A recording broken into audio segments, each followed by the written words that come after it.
All right, let's talk about Joao Klauss.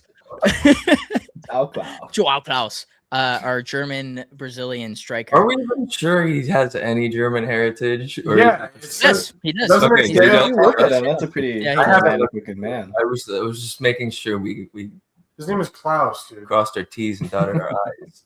Joao Klauss. Yeah, Joao Klauss has German heritage. I watched a 30-minute interview that he did for St. Louis, and he was like, "Yeah, I have German heritage."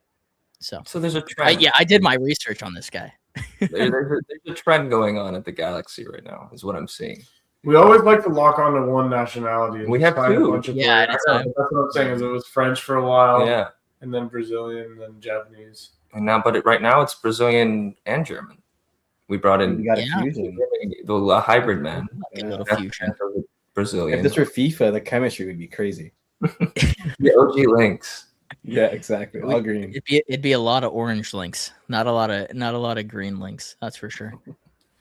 Okay, so yeah, let's break. I did a whole video on what my initial thoughts were, so I'm gonna push it over to you guys to kind of talk about where you think he fits. Do you think this is the quote unquote Riqui replacement? Are you sad, happy, or anywhere in between on this signing? I think I know your guys' opinions on it, but I kind of want to start with Dari first because I think you might be the lowest out of the three of us. Yeah, I mean, he would play against us. He always did well against us, but I mean, I feel like we always have those random players that just have a way to get behind our defense every time. I think it all depends on how we use him. I think he can be a great player if we utilize him correctly. I wasn't really sold on him in the beginning, but all the stats you guys have been feeding me have got me a little bit more sold on the idea of him as a DP. I originally was not very happy with it being a DP signing, just thinking that we could get someone a little bit more, who's a little bit more of a game changer. He feels like someone who can be the final piece of a good team, which we do have. So I think I was just a little bit, I jumped the gun on it a little bit, and I'm coming around on it. I think he can be a good piece. I'm talking about his hold-up play. I think that's stuff we saw really well in the system from Nascimento. And it seems like that's an even stronger aspect of his game. So I'm excited to see that.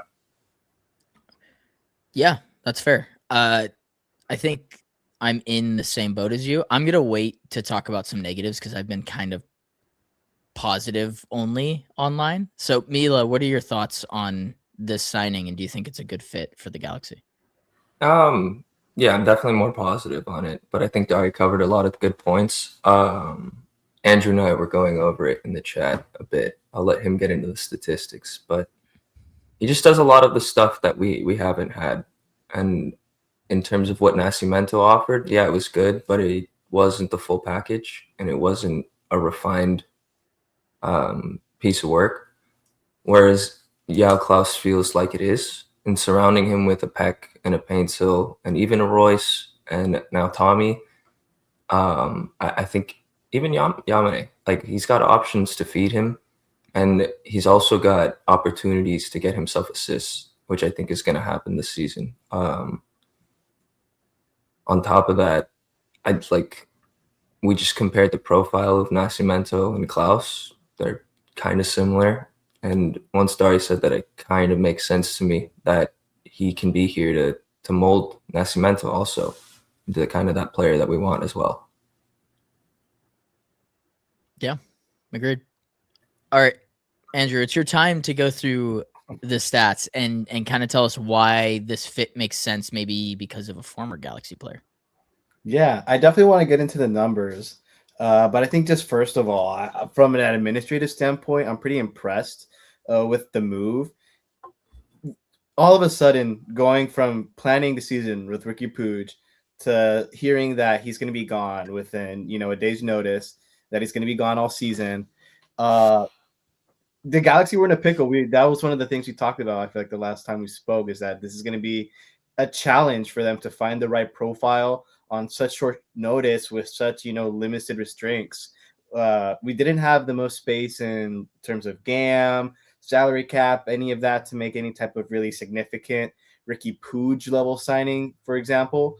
The idea of finding a DP player willing to take just a 1-year contract to not mess up our DP situation was also something that seemed pretty, rare. That was like finding a needle in a haystack.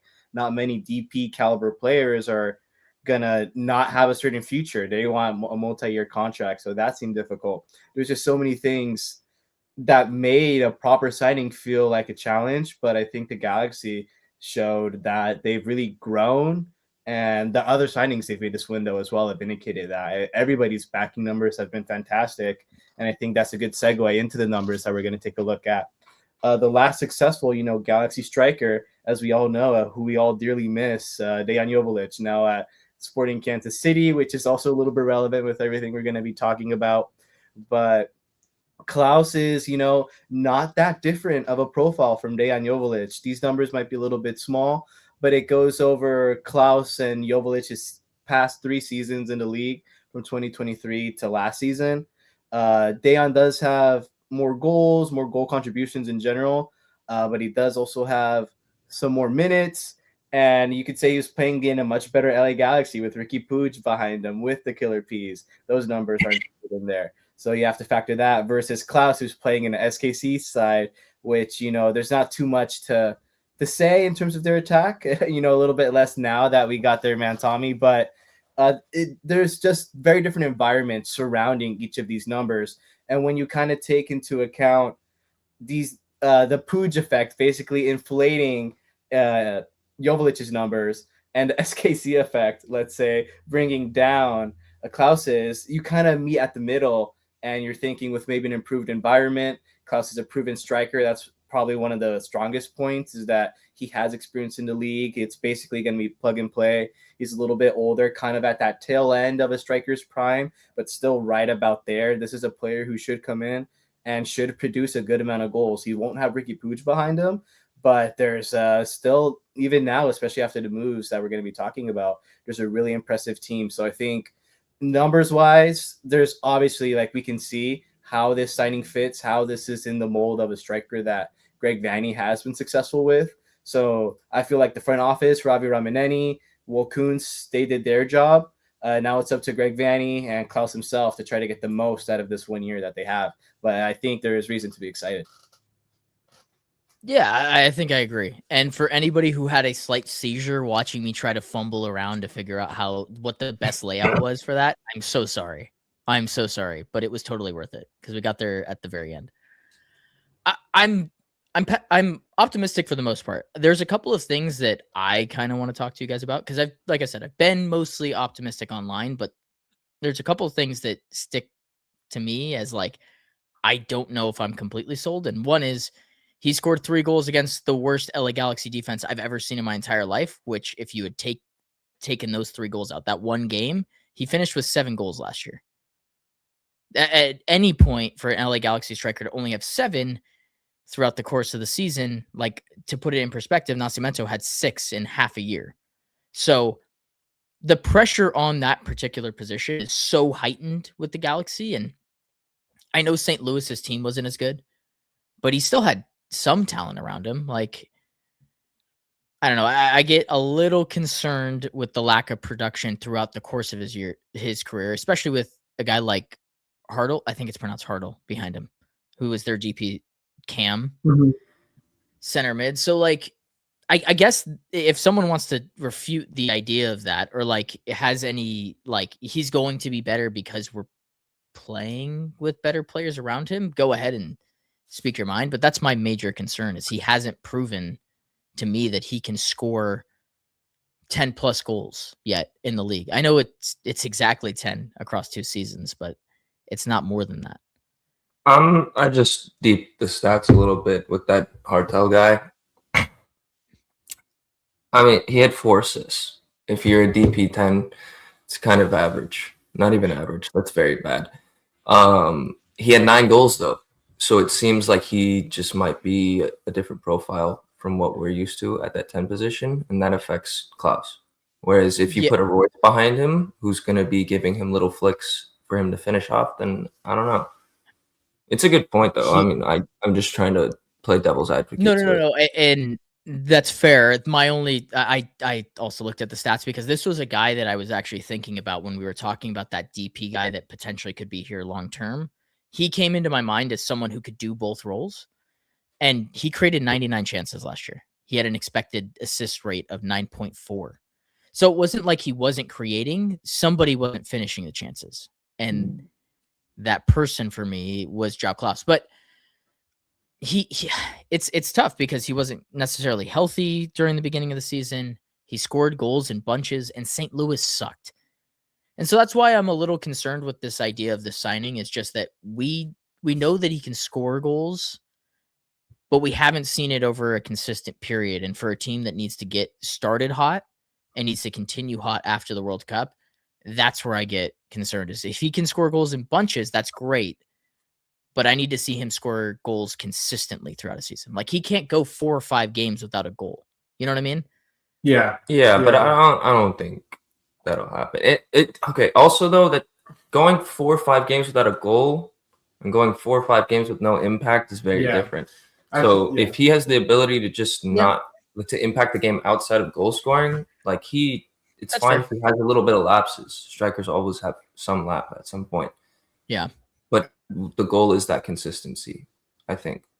Yeah, and I feel like our team is not really so reliant on a striker doing everything productive. I mean, last season we were not good, but goals were spread out pretty much across the board. And I mean, our title-winning season, it was the same thing.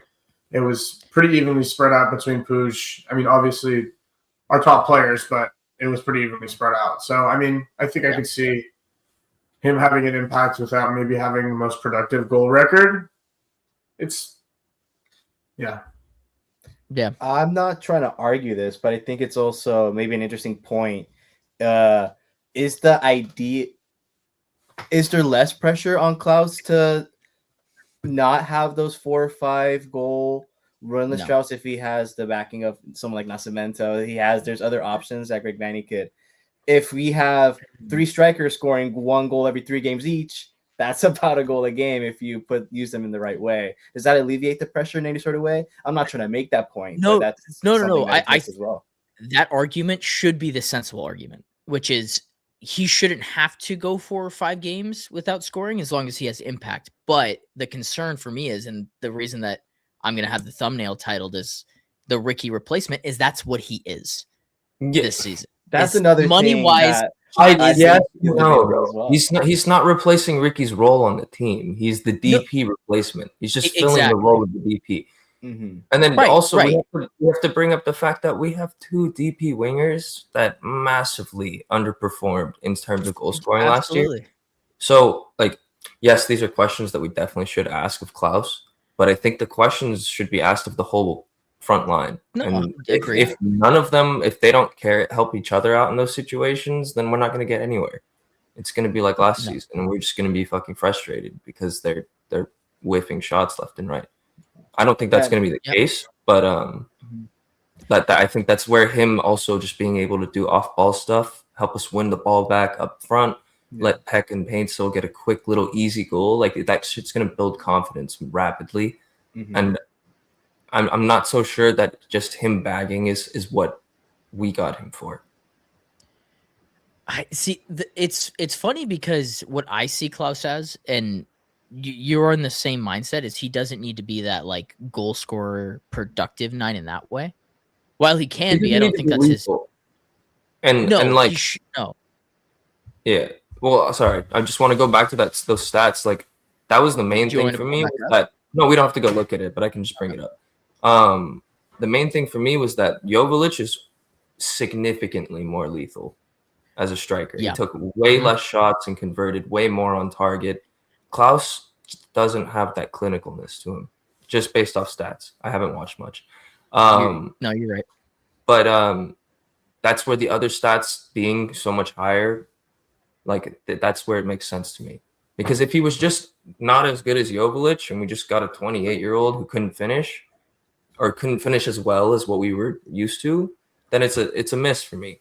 But if you look at all this other stuff, he has like 100 more interceptions or something.